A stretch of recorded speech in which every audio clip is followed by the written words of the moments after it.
মঙ্গলবার রাতে উন্নত চিকিৎসার জন্য এয়ার অ্যাম্বুলেন্সে লন্ডন যাচ্ছেন খালেদা জিয়া। দ্রুত সুস্থতার জন্য দেশবাসীর দোয়া কামনা। গুমের অভিযোগে শেখ হাসিনা সহ 12 জনের বিরুদ্ধে পরোয়ানা জারি। 12 ফেব্রুয়ারির মধ্যে গ্রেপ্তারে ট্রাইব্যুনালের নির্দেশ। মোট 12 জনের বিরুদ্ধে আজকে আমরা গ্রেপ্তারি পরোয়ানা জারির জন্য আবেদন জানিয়েছিলাম। আদালত সেই গ্রেপ্তারি পরোয়ানা জারি করেছেন। আগামী 12 ফেব্রুয়ারি এই মামলার পরবর্তী দিন ধার্য করা হয়েছে। আর আয়নাঘর ভাতের হোটেল হবে না জানালেন স্বরাষ্ট্র উপদেষ্টা। সিভিলে কাউকে গ্রেপ্তার নয়, চলতি বছরেই শতভাগ ই পাসপোর্ট। জাতীয় নির্বাচনের আগে স্থানীয় সরকারের ভোট চায় মানুষ, বলছে সংস্কার কমিশন। জনপ্রতিনিধিদের উপর হস্তক্ষেপ বন্ধে সুপারিশ। ডিএনসিসিতে তুঘলকি কাণ্ড, সুইপার দারোয়ানরাই বড় কর্মকর্তা। ইচ্ছেমতো পদোন্নতি দেন সাবেক মেয়র আতিকের দোসর মাসুদ। চট্টগ্রাম আদালত থেকে 1911টি মামলার নথি গায়েব। কোতোয়ালি থানায় দায়রা জজ আদালতের সরকারি কৌশলের জিডি। দেখছিলেন শিরোনাম সংবাদ দুপুরে, সঙ্গে আছি আমি তাসনুভা তন্নি। উন্নত চিকিৎসার জন্য লন্ডনে যাচ্ছেন বিএনপি চেয়ারপারসন বেগম খালেদা জিয়া। মঙ্গলবার রাত 10টায় কাতারের রয়্যাল এয়ার অ্যাম্বুলেন্সে ঢাকা ছাড়বেন তিনি। সোমবার রাজধানীর গুলশান কার্যালয়ে এক সংবাদ সম্মেলনে এই কথা বলেন বিএনপির স্থায়ী কমিটির সদস্য ডক্টর AZM জাহিদ হোসেন। জানান, ব্যক্তিগত চিকিৎসক, পরিবারের সদস্য সহ রয়্যাল এয়ার অ্যাম্বুলেন্সের 4 জন স্বাস্থ্যকর্মী বেগম জিয়ার সঙ্গী হবেন। লন্ডনে তারেক রহমান ও তার স্ত্রী ডক্টর জুবাইদা রহমান তাকে স্বাগত জানাবেন। লিভার সিরোসিস, কিডনি রোগ, হার্টের ব্লক সহ নানা রোগে ভুগছেন সাবেক 3বারের প্রধানমন্ত্রী। নির্জন কারাগারে চিকিৎসা না দেয়ায় তার এসব রোগ জটিল আকার ধারণ করেছে বলেও জানান ডক্টর জাহিদ। এ সময় দ্রুত শারীরিক সুস্থতার জন্য খালেদা জিয়া দেশবাসীর কাছে দোয়া চেয়েছেন বলেও জানান তিনি। মেডিকেল বোর্ডের পরামর্শক্রমে এই মুহূর্তে উনি সকল যে সমস্ত ফর্মালিটিজ আছে সেগুলো কমপ্লিট করে আগামীকালকে 7ই জানুয়ারি ইনশাল্লাহ রাত 10টায় কাতার আমিরাতসের আমিরের স্পেশাল এয়ার অ্যাম্বুলেন্সে উনি ইনশাল্লাহ ঢাকা এয়ারপোর্ট থেকে ঢাকা দোহা লন্ডন হিথ্রো এই ফ্লাইট ইনশাল্লাহ উনি যাবেন এবং ওনার সাথে মেডিকেল বোর্ডের 6 জন সদস্য, ওনার ব্যক্তিগত কর্মকর্তা, ওনার যে কেয়ার গিভার, ওনারা থাকবেন। ডিবি কার্যালয়ে আয়নাঘর কিংবা ভাতের হোটেল থাকার কোনো সুযোগ নেই। সিভিল পোশাকে কাউকে গ্রেপ্তারও করা যাবে না, এমনটাই জানালেন স্বরাষ্ট্র উপদেষ্টা জাহাঙ্গীর আলম চৌধুরী। আগামী 31 ডিসেম্বরের মধ্যে শতভাগই পাসপোর্ট চালুর পরিকল্পনা জানিয়ে তিনি বলেন, পুলিশ ভেরিফিকেশনের বিধান এখনও বাতিল হয়নি। 31 জানুয়ারির পর অবৈধ বিদেশিদের বিরুদ্ধে ব্যবস্থা নেওয়ার কথাও জানান স্বরাষ্ট্র উপদেষ্টা। এর আগে পাসপোর্ট অধিদপ্তর ও গোয়েন্দা কার্যালয় পরিদর্শন করেন তিনি। শিউলি রায়কে সঙ্গে নিয়ে নিয়াজ মোর্শেদের রিপোর্ট। সোমবার সকালে রাজধানীর আগারগাঁওয়ে পাসপোর্ট ও বহিরাগমন অধিদপ্তর পরিদর্শন করেন স্বরাষ্ট্র উপদেষ্টা জাহাঙ্গীর আলম চৌধুরী। এ সময় অধিদপ্তরের কার্যক্রম ঘুরে দেখেন তিনি। চলতি বছরই শতভাগ ই পাসপোর্ট চালুর পরিকল্পনা জানিয়ে স্বরাষ্ট্র উপদেষ্টা বলেন, রোহিঙ্গাদের কারণে এই মুহূর্তে পুলিশ ভেরিফিকেশন বন্ধের সুযোগ নেই। পুলিশ ভেরিফিকেশনের ক্ষেত্রেও কিন্তু জনগণে একটু ইসে থাকে, কি বলে, হ্যারাসমেন্ট হয়, যে পাইতে দেরি হয়, এই হয় সেই হয়, প্লাস পুলিশের সংখ্যা অনেক সময় কম। বাট এই যে রোহিঙ্গার যে সমস্যাটা বললেন, এই জন্য কিন্তু এইটা জিনিসটা উঠানো যাচ্ছে না। সাংবাদিকদের প্রশ্নের জবাবে তিনি জানান, আগামী 31 জানুয়ারির মধ্যে ভিসা সংগ্রহ না করলে বাংলাদেশে অবস্থানরত বিদেশিদের বিরুদ্ধে ব্যবস্থা নেওয়া হবে। 31 জানুয়ারির ভিতরে তাদের এই যে সিস্টেম যেটা ভিসা নেওয়ার নিতে হবে, শুধু তাদের না, তাদের প্রতিষ্ঠানও তা না হলে 31 পরে জানুয়ারি পরে তাদের আমরা আইনগত ব্যবস্থা নিব। পরে ঢাকা মহানগর গোয়েন্দা কার্যালয় পরিদর্শন করেন স্বরাষ্ট্র উপদেষ্টা। আয়নাঘর কিংবা ভাতের হোটেলের সুযোগ নেই জানিয়ে তিনি বলেন, সাদা পোশাকে কাউকে গ্রেপ্তার করা যাবে না। সিভিল ড্রেসে কাউরে অ্যারেস্ট করবে না, তাদের জ্যাকেট অবশ্যই পরিধান করতে হবে, তাদের আইডি কার্ড শো করতে হবে। সীমান্ত পরিস্থিতি নিয়ন্ত্রণে আছে জানিয়ে উপদেষ্টা বলেন, মিয়ানমার সরকার ও আরাকান আর্মি 2 গ্রুপের সঙ্গে নিয়মিত যোগাযোগ রাখছে বাংলাদেশ। আমাদের যেন কোনো রকমের কোনো অসুবিধা হয় না, এই ব্যাপারে আমরা পুরাটা সজাগ আছি এবং বর্ডার কিন্তু পুরা আমাদের নিয়ন্ত্রণে আছে। ছিনতাই বন্ধ ও আইন শৃঙ্খলা পরিস্থিতির উন্নয়নে পদক্ষেপ নেওয়ার কথাও জানান তিনি। এই সময় সচিবালয়ের সামনে আন্দোলনকারীরা শৃঙ্খলা ভঙ্গের কারণেই পুলিশ বাহিনী থেকে অব্যাহতি পেয়েছেন বলেও জানান স্বরাষ্ট্র উপদেষ্টা। নিয়াজ মোর্শেদ, দেশ টিভি, ঢাকা। চাকরি ফিরে পাবার আশ্বাস পেয়েছেন অব্যাহতিপ্রাপ্ত ৩২১ জন ক্যাডেট সাব ইন্সপেক্টর। তাদের আশ্বস্ত করেছেন স্বরাষ্ট্র মন্ত্রণালয়ের সিনিয়র সচিব নাসিমুল গনি।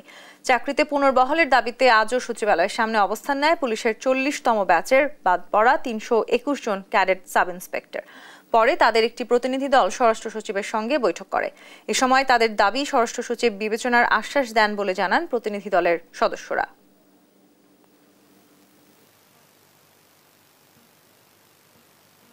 পুলিশের এইবারের যে নিয়োগটা ছিল এটাই কতটা ফেয়ার ছিল, এখানে কোনো আনফেয়ারের কোনো কাজই ছিল না। তার সব কিছু জানতে পেরেছেন এবং স্যার আমাদের আল্লাহর দোহাই দিয়ে বলতেন আমি আমার পক্ষ থেকে আমি এত চেষ্টা করবো। আমি এমন ভাবে আশ্বাস দিয়েছেন যে উনি উপরে লেভেলে জানাবেন আমাদের কথা।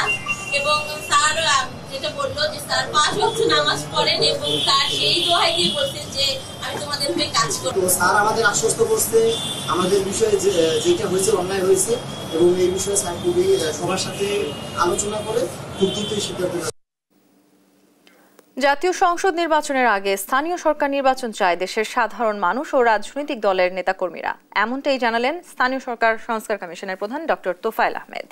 রাজধানীর NILG মিলনায়তনে স্থানীয় সরকার সংস্কার কমিশনের সঙ্গে সাংবাদিকদের মতবিনিময় সভায় এই কথা বলেন তিনি। তোফায়েল আহমেদ আরও বলেন, স্থানীয় সরকার প্রতিষ্ঠান ও জনপ্রতিনিধিদের ওপর এমপিরা যাতে অযাচিত হস্তক্ষেপ করতে না পারে সে বিষয়ে সংস্কার প্রতিবেদনে সুপারিশ করা হবে। কমিশন জানায় 2021 থেকে 2024 সাল পর্যন্ত স্থানীয় সরকার নির্বাচনে 23,000 কোটি টাকা করেছে আওয়ামী লীগ সরকার। সেক্ষেত্রে সংসদ নির্বাচন ও স্থানীয় সরকার নির্বাচন একই সময় হলে 600 কোটি টাকায় করা সম্ভব।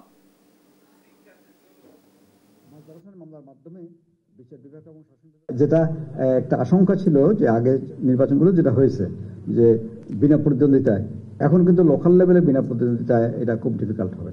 আর যদি আপনি সরাসরি মেম্বারশিপের মধ্যে চলে যান তাহলে এটা হবেই না, মেম্বার কন্টেস্ট হবেই।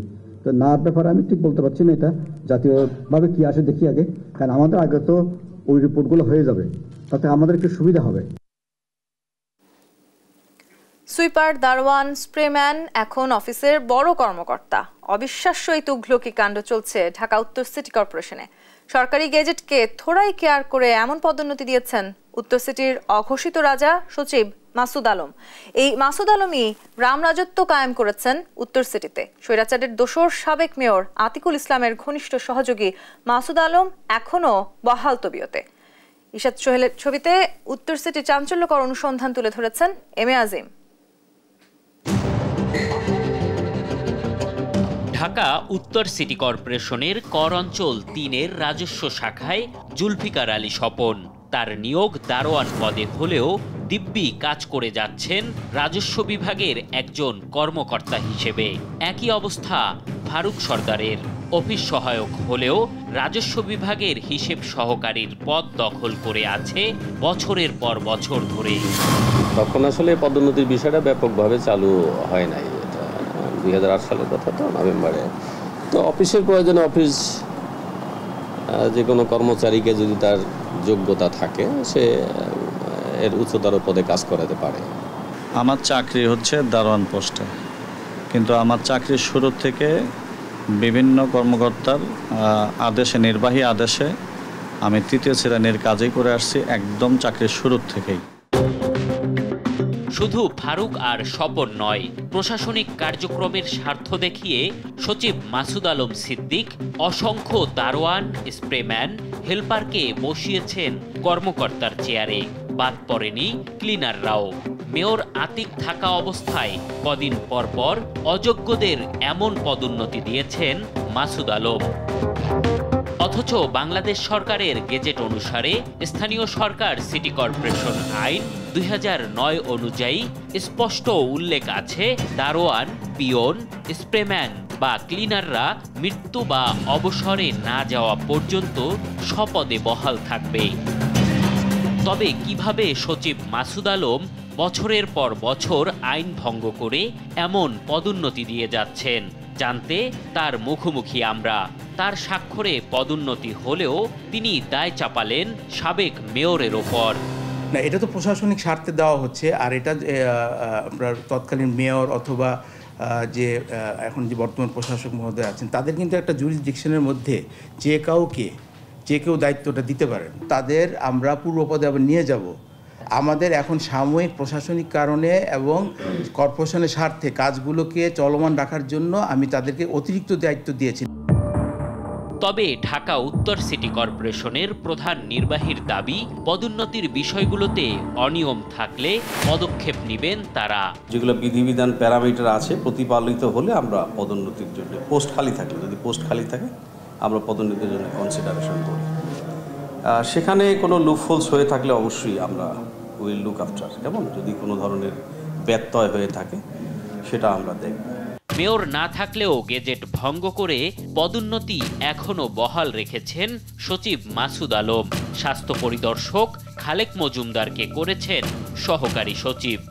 শিক্ষাগত যোগ্যতা থাকা সত্ত্বেও দেশে এখনো লাখ লাখ মেধাবী বেকার, অথচ নগর ভবনের গুরুত্বপূর্ণ পদে গেজেট ভঙ্গ করে স্প্রেম্যান, দারোয়ান, চেইনম্যানকে বসিয়েছেন সাবেক মেয়র আতিকুল ইসলাম, যা সঠিক নাগরিক সেবা থেকেও বঞ্চিত করছে নাগরিকদেরকে। এম এ আজিম, দেশ টিভি, ঢাকা। আওয়ামী লীগের ১৬ বছরের গুমের ঘটনায় সাবেক প্রধানমন্ত্রী শেখ হাসিনা সহ ১২ জনের বিরুদ্ধে গ্রেপ্তারি পরোয়ানা জারি করেছেন আন্তর্জাতিক অপরাধ ট্রাইব্যুনাল। তাদের মধ্যে আছেন প্রতিরক্ষা উপদেষ্টা তারিক আহমেদ সিদ্দিকী, সাবেক আইজিপি বেনজির আহমেদ ও সেনা কর্মকর্তা জিয়াউল আহসান। আগামী ১২ ফেব্রুয়ারি গুমের মামলার তদন্ত প্রতিবেদন দিতে বলা হয়েছে। চিফ প্রসিকিউটর তাজুল ইসলাম বলেন, দ্রুতই গুমে জড়িতদের বিরুদ্ধে তদন্ত শেষ হবে। সাবরিনা মজুমদারের রিপোর্ট, জানাচ্ছেন মোহাম্মদ সাকিব। সাল ২০০৯ থেকে ২০২৪ আওয়ামী লীগের শাসনামলে রাজনৈতিক বিরোধের জেরে গুম খুনের ঘটনা ঘটেছে কয়েক হাজার। কেউ গুম থেকে ফিরে এসেছেন, আবার কেউ হারিয়ে গেছেন চিরতরে। ৫ আগস্ট দেশের প্রেক্ষাপট পরিবর্তনের পর উঠে আসে শেখ হাসিনা সরকারের ১৬ বছরের গুম ও বিচার বহির্ভূত হত্যাকাণ্ডের বিচার প্রসঙ্গ। গঠন করা হয় গুম কমিশন। সোমবার সকালে গুমের নির্দেশদাতা হিসেবে অভিযুক্ত শেখ হাসিনা সহ ১২ জনের বিরুদ্ধে গ্রেপ্তারি পরোয়ানা জারির আবেদন করে প্রসিকিউশন। শুনানিতে প্রসিকিউটর বলেন, রাষ্ট্রীয় পৃষ্ঠপোষকতায় গুমের সংস্কৃতি চালু করে আওয়ামী লীগ। যারা গুম করতেন তাদেরকে পুরস্কৃত করা হতো। তুলে ধরেন গুম তদন্ত কমিশনের প্রতিবেদন। শুধু শেখ হাসিনাই নন, প্রতিবেদনের নাম উঠে আসে শেখ হাসিনা সরকারের প্রতিরক্ষা বিষয়ক উপদেষ্টা তারিক আহমেদ সিদ্দিকী, সাবেক সেনা কর্মকর্তা জিয়াউল আহসান, সাবেক আইজিপি বেনজির, পুলিশ কর্মকর্তা মনিরুল ইসলাম ও হারুনুর রশিদের। সেই সাথে গুম করে রাখা আয়নাঘর বা বন্দিশালা থেকে ৭৫৮ জনের মধ্যে অধিকাংশ ফেরত আসলেও ২০৪ জন এখনও নিখোঁজ বলে জানান প্রসিকিউটর। পরে ট্রাইব্যুনাল ১২ জনের বিরুদ্ধে গ্রেপ্তারি পরোয়ানা জারি করেন। গুমের যে ভয়াবহ সংস্কৃতি তৈরি হয়েছে সেটিকে নিষ্পত্তি করতে সুষ্ঠু তদন্তের মাধ্যমে সুবিচার নিশ্চিত করা হবে বলে জানান চিফ প্রসিকিউটর। কিছু কিছু সদস্য যাদেরকে প্রলোভন দেখিয়ে, প্রমোশনের লোভ দেখিয়ে, বিদেশে পাঠানোর লোভ দেখিয়ে, নানানভাবে পুরস্কৃত করে পদক দিয়ে তাদেরকে দিয়ে এই সংঘবদ্ধ সিস্টেম্যাটিক ওয়াইড স্প্রেড এই অপরাধগুলো করা হয়েছিল। যেহেতু এই অপরাধগুলো একটু ডিফারেন্ট নেচারের, গণহত্যার অপরাধের চেয়ে, এই জন্য আজকে ডিফারেন্ট একটি মামলায় তাদেরকে আমরা গ্রেপ্তার দেখানোর জন্য আবেদন জানিয়েছিলাম। এর মধ্যে সাবেক প্রধানমন্ত্রী শেখ হাসিনা, তার তদানীন্তন নিরাপত্তা উপদেষ্টা তারিক সিদ্দিকী, তদানীন্তন আইজিপি বেনজির আহমেদ সহ সংস্থার জনের বিরুদ্ধে আজকে আমরা গ্রেপ্তারি পরোয়ানা জারির জন্য আবেদন জানিয়েছিলাম। আদালত সেই গ্রেপ্তারি পরোয়ানা জারি করেছেন। গ্রেপ্তারি পরোয়ানা জারি করাকে ন্যায় বিচারের প্রথম ধাপ মনে করে সন্তুষ্টির কথা জানান গুম হওয়া পরিবারের সদস্যরা। এই অপেক্ষার আবেদনটা আমাদের কিন্তু বিগত 1 যুগেরও বেশি, যেটার আজকে প্রথম আমরা যে অ্যারেস্ট ওয়ারেন্টের জন্য আমরা দাঁড়াতে পারলাম, বিচারের দাবিতে এই জায়গায় আসতে পারলাম। তো ইনশাআল্লাহ আমরা সামনে যেই দিনগুলোতে আরো স্বচ্ছ ন্যায় বিচার নিয়ে সামনে আসতে পারবো এবং প্রত্যেকটা পরিবার জানতে পারবে তার পরিবারের স্বজনের সাথে আসলে কি হয়েছে। এই সরকারকে ধন্যবাদ জানাই যে আমরা বিচার পাচ্ছি, ইনশাআল্লাহ বিচার পাবো। আগামী ১২ ফেব্রুয়ারি গুমের অভিযোগে হওয়া মামলার তদন্ত প্রতিবেদন দিতে দ্রুত সময়ের মধ্যে আসামিদের গ্রেপ্তারের নির্দেশ দিয়েছেন আন্তর্জাতিক অপরাধ ট্রাইব্যুনাল। মোহাম্মদ সাকিব, দেশ টিভি, ঢাকা। চট্টগ্রাম আদালতের বারান্দায় রাখা ১,৯১১টি মামলার নথি গায়েব হয়ে গেছে। রোববার এই ঘটনায় নগরের কোতোয়ালি থানায় জিডি করেছেন চট্টগ্রাম মহানগর দায়রা জজ আদালতের সরকারি কৌশলী মফিজুল হক ভূঁইয়া। জিডিতে উল্লেখ করা হয়, চট্টগ্রাম মহানগর পিপি কার্যালয়ে 28 থেকে 30টি আদালতের কেস ডকেট রক্ষিত ছিল। পিপি কার্যালয়ে জায়গা স্বল্পতার কারণে 2023 সালের 24 এপ্রিল থেকে পিপি কার্যালয়ের সামনের বারান্দায় প্লাস্টিকের বস্তায় 1911টি মামলার কেস ডকেট পলিথিনে মোড়ানো অবস্থায় রাখা ছিল। আদালতের অবকাশকালীন ছুটির সময় অফিস বন্ধ থাকায় গেল 13 ডিসেম্বর থেকে 31 ডিসেম্বরের মধ্যে নথিগুলো হারিয়ে গেছে। অনেক খোঁজাখুঁজি করেও পাওয়া যায়নি।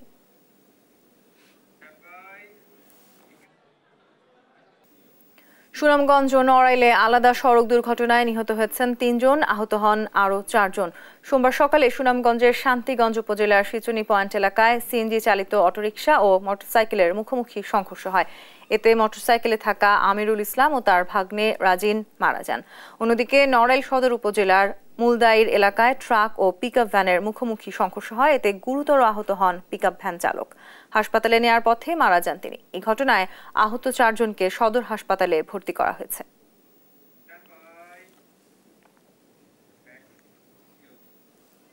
রাজশাহী বিশ্ববিদ্যালয়ের শিক্ষক কর্মকর্তা কর্মচারীদের প্রাতিষ্ঠানিক সুবিধা বাতিলের প্রতিবাদে মানববন্ধন অনুষ্ঠিত হয়েছে। সোমবার ক্যাম্পাসের প্যারিস রোডে কর্মকর্তা কর্মচারীদের ব্যানারে ঘণ্টাব্যাপী এই মানববন্ধন হয়। এ সময় পোষ্য কোটা বহালের দাবি জানিয়ে বক্তারা বলেন, অন্যান্য বিশ্ববিদ্যালয়ে এই কোটা বহাল থাকলেও রাজশাহী বিশ্ববিদ্যালয় প্রশাসনের সিদ্ধান্ত বৈষম্যের সৃষ্টি করেছে। দাবি আদায়ে আগামীতে কর্মবিরতি সহ কঠোর আন্দোলনের হুঁশিয়ারিও দেন তারা। বিশ্ববিদ্যালয় শিক্ষার্থীদের আন্দোলনের মুখে গেল 2 জানুয়ারি রাতে পোষ্য কোটা বাতিলের ঘোষণা দেন উপাচার্য।